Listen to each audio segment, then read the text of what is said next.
Hey guys, this is Infinite Flash here. Today I'm going to be talking about the last game of the three games that I'm going to be talking about with between Veselin Topalov and MVL, known as Max. My God, I don't even want to pronounce his name. His name is so frustrating. And in this game, it was probably it was I don't know what to say. I mean, it was probably the least relevant to the standings, even though Topalov still. Well, anyways, it was not that. It was, let's say, between players less well known across the United States where the tournament is held in. Chess. It's not really well known between these two guys. Caruana, Carlson, Ronian, and Nakamura are clearly more familiar among the chess community than say Lagrave and Topalov, who are pretty famous in Europe, but not over here. Anyways, guys, the game started with e4, Topalov playing e4, and we quickly reach a Sicilian mainline knight off with in this a6 setup, and after f3, which is pretty normal, e5, pushing the knight back, and bishop e6, bishop e3, bishop e7, queen d2, we can kind of expect a sharp chess with, as I think everybody in their grandma has seen in chess, very sharp stuff with b5, g4, h4, mindless attacking stuff, and I was hoping to get this, and after castles, it almost looks like we got it. Black's setup with knight bd7, b5, and is very let's say mindless. And I mean, there's a lot of theory that goes like 30 moves deep and nothing's been solved in this kind of position. But in this position, Black is playing more of a modern mainline versus this castling setup with a5, and this is more of a, let's say, a positional way of handling it. And usually White plays a4 in this position to try to get a grip on b5, and Black's idea was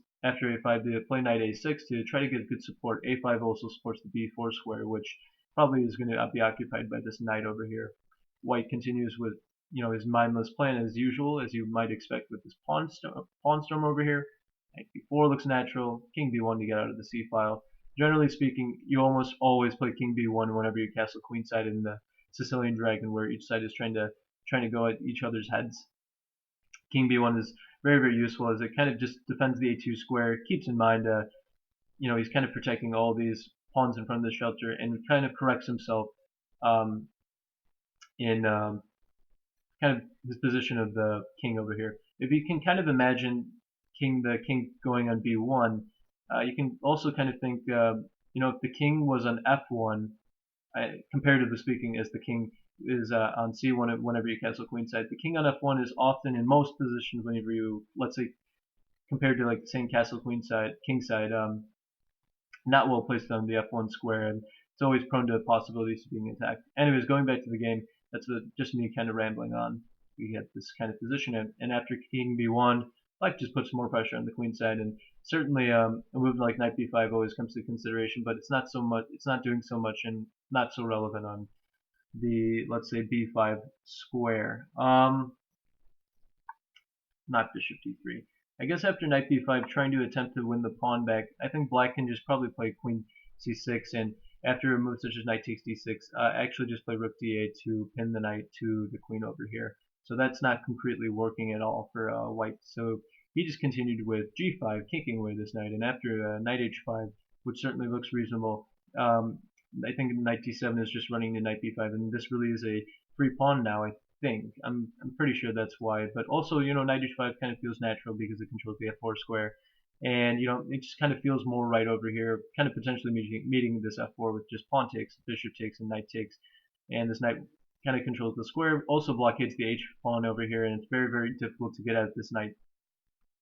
So then in this position, white played a pretty let's say, positional way of handling with bishop b5, making sure that this pawn is never getting under attack, blocking the b pawn, and this is pretty solid for white, and nothing is going to happen on the queen side so often, and play is going to be mostly focused on, let's say, the center and the king side now.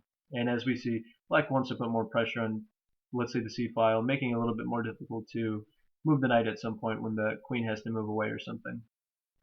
And white continues with rook g1, possibly supporting the king side over here somehow. I'm not really sure what is it yet, but um, black is kind of might be a little bit nervous about a pawn advancing to g6, sacrificing itself, and some kind of weird attack with some kind of weird pawn break. So you can think g6 is a really common motif motif, even if there is two pawns over here, just to break open the structure. Not here, not so soon, but later on in the game. I mean, and in this position, Black is really struggling to play d5, and he doesn't really have an attack over here just yet. This is kind of a side thing. So he played f5, kind of reasonable, and his idea is that he probably wants to push f4, and even if he doesn't push f4, he can probably just take the pawn over here, get the open of the file, and get some counterplay there.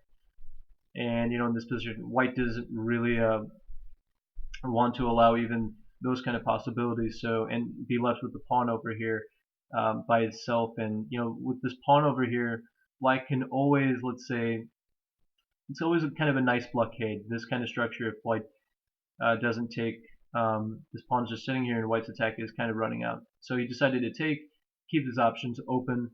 Pun intended there. A little bit of an open joke there. Oh my God, that was horrible. We saw, I think, knight takes f6 happening. Looks pretty natural. Yeah, and after this, White just repositioned the queen here, kind of keeping a, let's say, a long look at c2, just in case you want to jump here. Also threatening mate, so that's kind of important. So Black decided to protect this with on g7. Also, he could have played g6, but I don't think he was ready to, let's say, commit himself to a weakness such as bishop h6, attacking the rook, and what Black has some pretty weak dark squares in that position. And in this position, White played the strong move, knight c1, getting his knight out of here, possibly traded off for this knight over here, which is really annoying for Black right now. And here, I'm not really sure where MBL went wrong, but clearly Topalov plays a fantastic continuation from here, playing bishop f6. Let's say also protecting the g7 pawn twice now, and allowing the knight to jump to f4.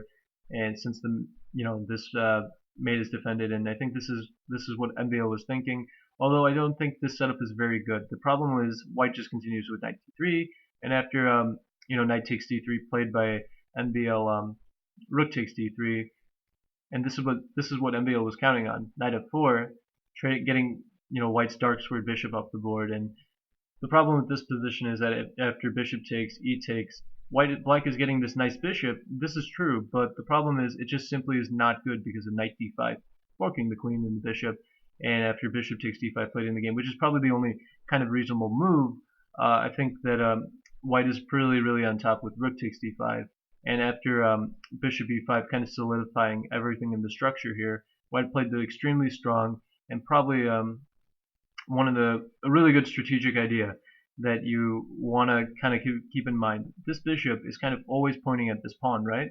So logically, a move like b3 would, even if you kind of put your pawns on the other color of the bishop, you're weakening these squares. And after b3, you can already see actually queen c3 is probably mate soon. That kind of weakens the whole structure. Often when you're in these opposite colored bishop endgames, you want to make sure that your pawns are on the same color as your opponent's bishop. So White logically plays c3, and kind of blunts this bishop over here, kind of works his bishop around here to, let's say, play. And with the pawn over here, you're kind of letting your bishop, let's say, maneuver around here. And kind of work on the opposite color of your own pawns. This is a very nice strategy that Topalov plays, and from here I think it's just a good technical task that he's just trying to slowly outplay MBL in this position. Black's bishop is not as good as White's bishop because of this maneuver, and this bishop doesn't really have a future. It's stuck defending the weak d6 pawn, the f4 pawn that doesn't really have a future, and the mate on g7. And although Black's pieces kind of look nice, they don't actually do anything. So therefore, I think we were about to see a technical, a slow maneuvering game where Black is just tortured to death, and queen f2 is designed against rook g6 to avoid trading up one pair of rooks here. White wants to keep this rook on the board, obviously. He wants to keep as many pieces as he can to try to pressure Black in this kind of position, and he's only looking to trade when it's kind of ideal to him to, let's say, trade off like the pressure for material advantage or something. Black played b6. I can't really recommend anything for Black in this position. It looks just awful, really, and yeah, it's just really unpleasant. Of course, bishop d3, bishop c2, bishop b3, trying to get on this long diagonal. Rook b5 to get a little bit of pressure on b6 is also an idea in this kind of position for White. And after bishop a6, first, let's say, kicking away the rook, rook b8, bishop d3, I think. king h8. It's really tough for black to play rook b5 to get more pressure. Rook f7. Black doesn't really have any active plans, and we saw after h4 white gains slowly more space. Queen a7 is not really not such a fun move to play in this game, but I guess one idea is to get the, let's say, the rook to the open file here, and queen c2, planning queen b3, and possibly have these infiltration ideas, keeping the pressure on the b6 on, and white always has these ideas of trying to infiltrate with rook g5, and he can push the h pawn, he can play rook f5, trying to, let's say, gain control over the position. This is just unpleasant for black, and I don't think in a practical game anybody would even be able to hold this position as black. You can play this position on for 200 moves, and black only has to make one blunder to screw it up, but white can't really lose the game at all, and all he has to do is watch out for too many trades in this kind of position. And after rook c5, black thought he could trade, but the problem is white has this infiltration idea with queen e6, and black decided to get one more piece off the board. But the problem is after bishop here, white is getting substantial, let's say, substantial control over the position. Even if, let's say, the queens are off, the problem with this position is that white has this plan of marching the king all the way to c6, and the problem is the bishop is the right color as the pawn to defend it, but the problem is it can't really access the c5 square. And even if it did, white would have the plan of playing king c4. Let's kind of picture this in your mind, and playing b4 to kick the bishop out from the c5 square, and then there would be no defenders of both of the pawns, and the king, and let's say the rook eventually activating itself along this pathway, for example, would be quite decent for white to try and win the game that's a one winning plan. And even if, let's say, the black bishop gets to this square trying to defend the pawns, that looks pretty awful, really. It's just a terrible bishop. And here it's just a pretty difficult test to try to defend. He started out with rook e8, but white slowly gained more space here with h5, and after queen c7, and black doesn't really have any constructive plan, so white further kind of has this idea of king b3 and tries to rely on any endgame that black tries to play with, like, let's say, queen f7. He can just activate his king after queen takes and rook takes. The king marches to d5. The rook can go via these squares, and the b6 pawn is just weak. It can't be defended that well. Queen d8. Black does not have any plans whatsoever. And after king b3, we saw, although this kind of looks brave, but it's actually really strong, and white is just kind of emphasizing that any endgame that you want to go and do, that I'm okay with. Queen e6, kind of positioning the queen back. I mean, white's just kind of wasting time to make time control, and after queen c5, we're at move 40, and white played rook g5, playing rook f5, playing to infiltrate. Black does not have any counterplay whatsoever. There are no weaknesses in this position. A move like bishop c3 always comes to mind, especially in the last move. Black really wants to play bishop c3 and try to smash through. The only problem with bishop c3 is that it runs into rook c1, rook c3. White wins a piece and even has a dominating position to go along with that. So he played queen c5 instead, and after this, I think rook g5, and now black can't really take here because of the queen hanging, and there's no counterplay whatsoever.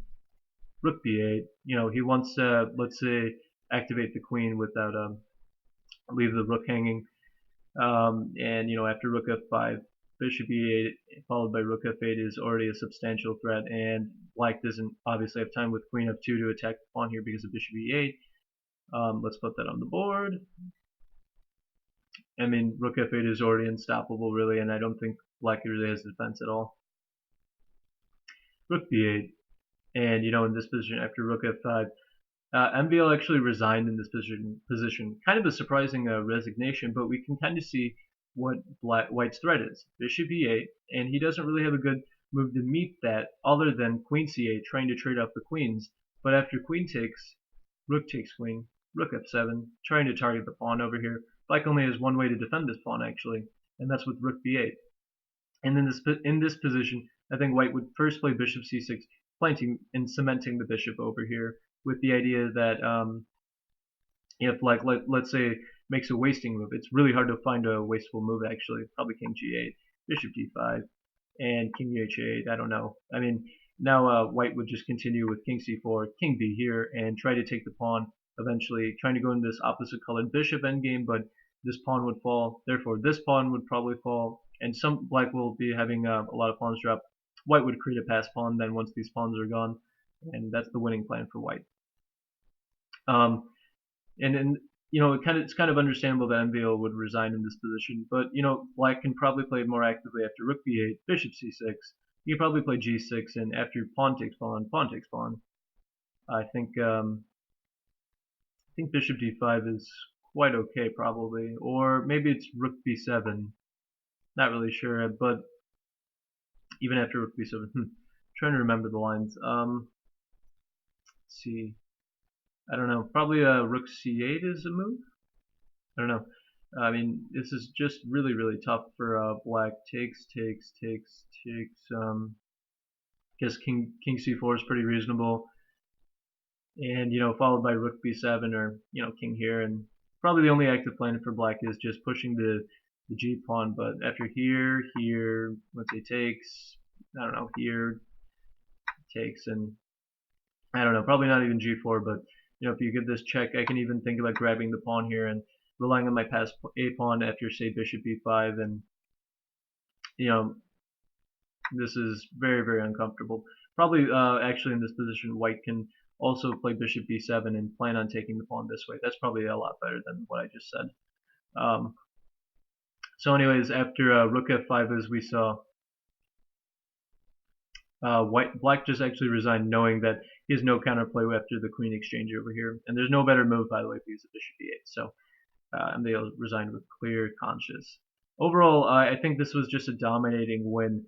Kind of a one-sided position after white got into the opposite colored bishop ending here, and he played the really, really nice strategic move, blunting the bishop, kind of giving this bishop this rerouting maneuver over here to get to on the light squares. I mean, this is just a good play by Topalov, and he just made a lot of small moves that really just killed black in the end. And after this queen e6 move and the rook infiltrating and this kind of position with the improvement of the king on b3, there's really no chance for black to really survive. In a practical game, I guarantee you, no human would be able to defend this. Maybe the computer could find a better defense for black, but it's tough. And obviously this is just kind of the sample line, but black is really, really kind of lacking counterplay. Anyways, guys, I hope you like this video. Comment or do whatever you want about the video. Just give me some constructive criticism if you have the time to post a comment. That'd be awesome. This is Infinite Flash signing out. I will be covering the games for tomorrow. Actually, there will be no games tomorrow. Tomorrow is an off day. I will not be posting a video other than about the tournament. So tomorrow is going to be an off day for me, but I'll be covering the rest of the games at the Sinquefield Cup. Hope you enjoyed this video. Thanks for watching. This is Infinite Flash finally signing out. See ya.